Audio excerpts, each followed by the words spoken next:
Assalamualaikum sobat-sobat Action di rumah. Semoga dalam kondisi sehat walafiat ya. Oke, selamat datang kembali di podcast Bincang Syariah di season 2 ini. Nah, kembali lagi bersama saya Amira selaku host pada sesi Bincang Syariah ini. Dan kali ini saya nggak sendiri karena saya akan ditemani dengan dosen kita bersama ya, dan juga narasumber kita. Langsung saja kita panggilkan Pak Ronald Rulindo. Halo, assalamualaikum semua. Nah, mungkin sebelum kita mulai ya, mungkin ada teman-teman di rumah yang baru nonton nih Pak dan belum tahu kira-kira Pak Ronald ini siapa sih? Pengen kenalan lebih dalam kali ya sama Pak Ronald. Boleh kali Pak memperkenalkan dirinya? Halo teman, saya bilangnya apa ini, teman-teman di rumah ya, biar nggak terlalu tua ya. Perkenalkan, nama saya Ronald Rulindo, dosen di Prodi Bisnis Islam. Ya, saya menghabiskan 15 tahun di dunia profesional selaku International Standard Setters sewaktu di FSB. Kemudian saya sebagai regulator di lembaga penjamin simpanan ya. Pernah juga ditugaskan menjadi direktur di Komite Nasional Keuangan Syariah. Mungkin simpelnya itu, Amira. Wih, keren banget ya. Jadi emang udah berpengalaman nih. Jadi emang udah pakarnya dalam Islamic Finance ya Pak tentunya. Amin. Oke. Jadi aku mau sedikit recall nih teman-teman. Di episode sebelumnya ya, kita udah sempat bahas mengenai apa itu riba gitu. Nah, di sesi kali ini tentunya pembahasannya nggak kalah menarik. Karena kali ini kita bakal bahas isu yang tentunya lagi fenomenal banget nih kayaknya Pak ya. Kayak semua orang mengalami gitu. Karena kita bakal bahas terkait isu pay letter, kredit online, dan pinjaman online. Karena saya ngerasa mungkin ya teman-teman yang nonton kebanyakan Gen Z nih Pak, Gen Z.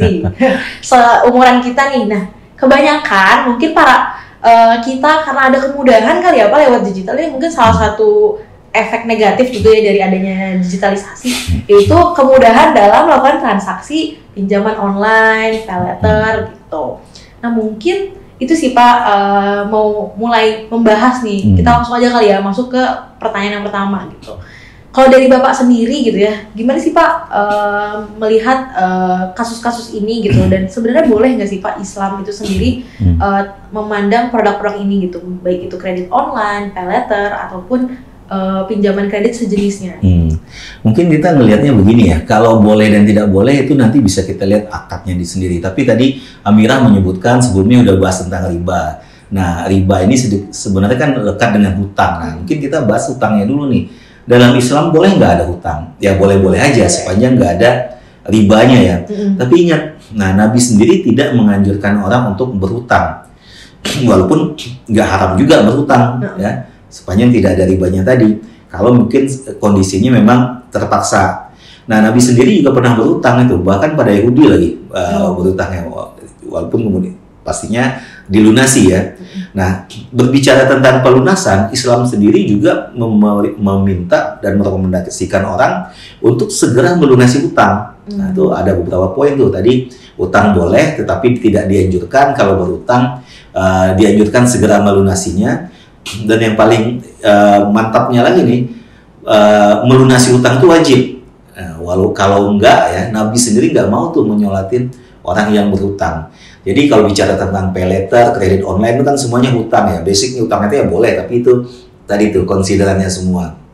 Nah, pertanyaannya sekarang, utangnya dengan riba apa enggak? Dengan riba pasti dilarang tuh. Tapi kalau ada mekanisme lain ya, misalkan dia merupakan hasil dari jual beli, kemudian ya seperti di keuangan syariah lah, ada murabahah, ijarah dan segala macamnya, mungkin itu pertimbangannya lain lagi. Cuman mungkin kalau saya lihat yang Amira maksud, mungkin lebih kepada orang-orang sekarang mudah banget sih berhutang itu, karena ada aplikasi dan segala macamnya, mungkin dia nggak perlu berhutang, dia jadi berhutang. Nah itu poinnya. Sebaiknya sih tidak ya, kembali ke yang poin-poin Islam tentang berhutang tadi. Kalau tidak ada keterpaksaan, ya mungkin sebaiknya enggak gitu, karena ada lagi nih, berhutang itu menurunkan, lupa saya apakah harga diri atau apa gitu tuh. Ininya jadi turun tuh wibawanya gitu. Oh gitu. Oke, jadi sebenarnya kalau kita lihat juga ya secara sejarah gitu ya, memang Nabi sendiri pernah berhutang, tapi tadi harus disegerakan juga ya Pak ya. Pelunasannya. Nah, kalau mengenai isu ini gimana Pak? Mungkin kalau kita berbicara mengenai akad-akad yang udah ada di bank syariah, mungkin itu level pinjamannya juga udah level pinjaman bisnis mungkin ya Pak ya. Betul. Pinjamannya yang udah pinjaman usaha yang gede. Nah, kalau misalnya kita berbicara pay letter, itu kredit online tuh karena kebanyakan itu dalam nominal yang kecil sih Pak gitu kan, karena kan menyasarnya juga orang-orang yang nggak perlu di screening, cuma butuh KTP bahkan ya gitu. Jadi nggak perlu lah ada screening seperti di perbankan. Nah, mengenai isu itu sendiri, menurut pandangan Bapak gitu ya, gimana sih Bapak melihat nih bisnis-bisnis yang sekarang tuh punya fitur-fitur pay letter? Nah, mereka itu kan banyak banget nih Pak sebenarnya. Mereka itu kan sebenarnya mengincar bunganya ya. Jadi membuat orang mudah untuk berutang walaupun tidak perlu berutang, ngejar bunganya di situ. Itu poin keuntungan yang mereka incar, dan menurut Islam itu pasti nggak boleh ya. Nah, hanya saja memang kembali ya, orang berutang ada alasannya. Kalau memang dia terdesak, ya mau gimana lagi barangkali begitu ya. Tapi kalau memang dia tidak ada kebutuhan, tapi karena kemudahan tadi, nah itu yang mungkin sebaiknya tidak sih kalau menurut saya. Dan kita harus hati-hati nih terhadap para pengusaha-pengusaha yang memang mencari uang dalam bentuk demikian gitu kan. Ini model bisnis yang dari dulu udah ada ya. Makanya ada pelarangan riba itu juga ya yang begini-begini nih sebabnya. Ya, dan bukan hanya di dunia Islam, di dunia-dunia lain juga seperti itu. Kalau Amira baca novelnya Shakespeare tuh yang Merchant in Venice, itu kan yang dibahas tentang riba itu tadi itu. Tentang Yahudi yang meminjamkan uang, ribanya gede gitu kan. Nah, ya ini masalahnya. Masalah udah dari zaman-zaman dulu, bukan zaman sekarang aja. Bedanya zaman sekarang memang jadi gampang gitu. Digitalisasi, betul. Oke, jadi emang ini sebenarnya isunya udah kontemporer ya, Pak, udah lama gitu. Oke, sebenarnya kalau berbicara mengenai pay letter lagi nih Pak, memungkinkan nggak sih Pak ada namanya pay letter syariah gitu? Nah, bisa aja. Tapi kembali, kalau pay dasarnya adalah hutang, yaitu dalam Islam ya nggak ada bunganya gitu kan. Kecuali kalau si yang berhutang mengucapkan terima kasih dan memberikan tambahan begitu. Nah, tapi tambahan itu tidak dipersyaratkan, itu boleh-boleh aja. Hanya saja mekanisme seperti ini bukan mekanisme bisnis nih. Mekanisme lembaga ambil zakat dan sedekah. Mekanisme dilas gitu kan. Nah, tapi kalau mau dikomersialkan ya tergantung tujuannya. Misalkan dia pay letter untuk beli barang. Nah, ingat kalau pakai akad murabahah atau jual beli, kan si penyelenggara pay letter itu harus beli dulu barangnya, baru kemudian dijual. Nah, bagaimana mekanisme itu bisa masuk ke dalam dunia digitalisasi, itu yang harus dipikirkan. Hanya memang kembali ya, akadnya bisa dibikin, prosesnya bisa dibikin, aplikasinya bisa dibikin, tapi implikasinya apa, itu yang harus kita pikirkan. Jangan sampai itu mempermudah orang untuk minjam ya untuk tujuan yang tidak jelas ya. Tapi memang kembali kalau syariah itu enaknya ya, barangnya itu pasti ada gitu. Kalaupun nggak beli barang tapi untuk modal bisa pakai mudharabah atau musyarakah, itu bisnisnya juga jelas. Jadi side streamingnya itu atau penggunaan uang untuk tujuan yang lain itu bisa diminimalkan. Itu sih keuntungannya kalau pakai skema syariah, barangkali gitu Amira. Oke. Berarti nih Pak, semua pay letter yang saat ini ada itu belum syariah? Nah, saya belum bisa mengklaim seperti itu juga, belum melihat satu-satu dan mempelajari. Tetapi memang mayoritas itu bukan syariah sih. Oke. Jadi hati-hati ya teman-teman, karena kita dipermudah dengan teknologi, tapi tanpa kita sadari ya, kita pergi ke sesuatu yang sebenarnya nggak baik juga buat kita. Nah, oke.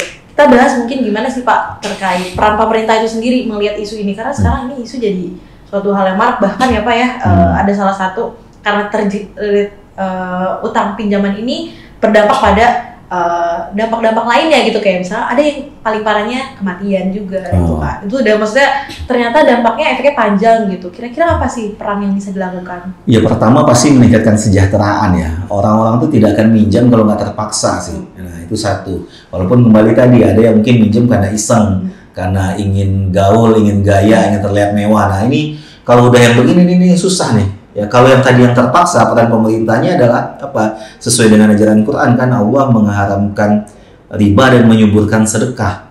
Jadi sedekah itu solusi buat orang-orang yang terpaksa tadi. Nah, bagaimana ada aplikasi yang mungkin memfasilitasi orang sedekah untuk menalangin orang-orang yang memerlukan dana atau terjebak hutang misalkan. Itu bisa perlu dipikirkan. Tetapi orang-orang yang berhutang buat gaya, nah ini penting nih. Behaviornya tuh harus diminimalkan ya. Aktivitas seperti ini harus dicegah atau bahkan dimitigasi. Nah kalau nggak salah, ada juga tuh sekarang perusahaan yang mensyaratkan calon pegawainya untuk BI checking dulu gitu, atau meriksa di OJK lah. Sekarang kan bukan di BI lagi ya, pakai Slick ya, Slick OJK. Slick OJK. Nah ini juga bagus sih sebenarnya karena kalau kita baca komen-komen di internet ya, yang kesal itu bukan orang yang lamar kerjanya, tapi orang-orang yang pernah diteleponin sama debt collector karena teman-temannya atau saudaranya yang ngutang ya. Dia nggak ngutang tapi kok gue yang dirongrong gitu kan. Terus masa dia bilang, kamu bekerja sama ya dengan dia. Kan nyebelin ya kalau digituin ya. Nah ya itu mitigasinya pakai Slick itu juga bisa juga sih si OJK-nya atau dia BI pemerintahnya. Tapi yang penting lagi adalah edukasi nih, harus terus-menerus nih. Di OJK sendiri kan ada komisioner di bidang customer protection dan education ya. Nah ini mungkin bisa lebih berperan lagi ya ke masyarakat untuk mengingatkan ya bahwasanya ya jangan sembarangan berhutang lah ya. Ya karena 85% penduduk Indonesia adalah Islam, harusnya sih edukasi dan customer protectionnya OJK itu lebih fokus dengan menyampaikan ajaran Islamnya itu tadi gitu. Bahwasanya berhutang itu memang boleh tapi tidak dianjurkan. Kalaupun berhutang terpaksa segera lunasi dan jangan sampai tidak bayar gitu. Gitu Mira. Kalau mungkin dari sisi pemerintah ya Pak. Tapi kalau mungkin dari sisi lembaga keuangan itu gimana sih Pak agar kita tidak hindar? Kadang-kadang dari mereka juga. Ya itu lah. Lembaga keuangan kayak bank ya, memang mereka punya produk sendiri kartu kredit bukan pay later ya. Tapi kadang fintech itu pendanaannya itu bisa dari bank juga. Iya, benar banget. Ya ini kan suatu model bisnis ya, agak sulit juga. Masa bank jalan ke sana ya? Ya gimana lagi ya? Cuman memang sistemnya sih yang harus kita benahi, bukan hanya masalah infrastrukturnya, tapi juga pemahaman manusianya gitu tentang bahayanya pay later atau kredit online yang tidak terkendali atau bukan untuk tujuan yang memang urgent. Nah itu sebaiknya jangan gitu. Oke, berarti sebenarnya kalau misalnya saya simpulkan nih Pak ya, sebenarnya emang ini kan udah ada suatu sistem ya, dan kita untuk merubah suatu sistem juga bukan suatu hal yang mudah. Kembali lagi mengenai pay later ini kembali berarti ke diri kita sendiri gitu ya. Betul. Gimana behavior kita dalam membeli suatu barang. Mungkin pinjem boleh, tapi kalau urgent gitu, dan itu harus disegerakan gitu. Jadi mungkin teman-teman hati-hati juga yang memiliki pinjaman nih saat ini harus segera dibayar apa ya? Nanti susah sendiri nanti itu. Susah sendiri, hati-hati. Bahkan kata Rasulullah juga jangan disolati ya kalau masih berhutang. Iya, gitu. Bukan jangan disolati. Rasulullah nggak mau mensolatkan waktu itu ada yang meninggal. Rasulullah nggak mensolatkan kalau hutangnya belum lunas. Akhirnya ada sahabat lain yang melunasi hutangnya, baru Rasulullah mensolatin orang tersebut. Oh gitu. Wah, jadi hati-hati banget nih Pak, kan gak tahu ya manusia. Oke, mungkin itu sih Pak buat hari ini. Itu cukup sangat amat dalam. Nah, di sesi berikutnya kita akan ngebahas nih kira-kira dari pemaparan kasus-kasus yang udah kita bahas di sesi kali ini, dan kita akan bahas nih di video berikutnya tentang solusinya. Kira-kira apa sih solusinya? Jangan lupa untuk nonton episode 3 ya. Oke, dadah. Bye.